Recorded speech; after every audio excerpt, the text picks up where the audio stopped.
Mr. Prime Minister, congratulations. What a hell of a victory. Congratulations. Thank you, Mr. President. It's been a long night and day. A warm welcome to the world stage for the new British Prime Minister in his first phone call with the US President, one of a string of conversations with leaders and allies on his first day in Downing Street. The change of government here makes no difference to the support that you will see for Ukraine. Keir Starmer wants to show that amid pressing domestic issues, foreign policy is also a priority. Dispatching his foreign minister on a tour of Germany, Poland and Sweden on his second day in the job, diving straight into the issue of Gaza, thorny for Labour for its initial refusal to back a ceasefire, which has since been reversed.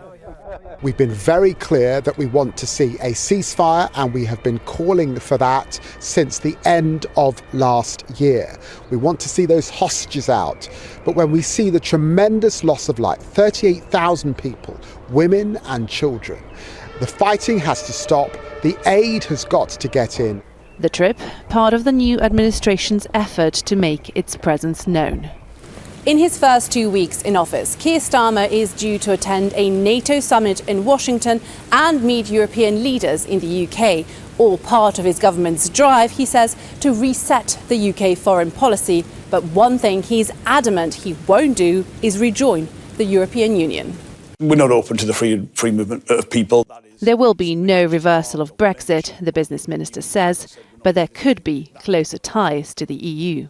Of course, where it's in the mutual interest of both the European Union and the UK to work together, that good faith relationship has got to make sense.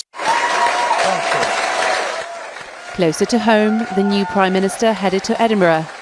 I can't tell you how important it is to me to be here in Scotland with you 48 hours after the King invited me to form a government. First stop on his trip around the UK, part of the pledge to kickstart growth nationwide. UK's sluggish economy could limit its influence on the world stage, with no plans by Labour to reverse cuts to the overseas aid budget.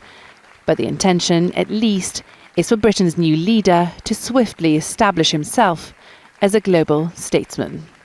Milena Veselinovic, Al Jazeera, London. Make sure to subscribe to our channel to get the latest news from Al Jazeera.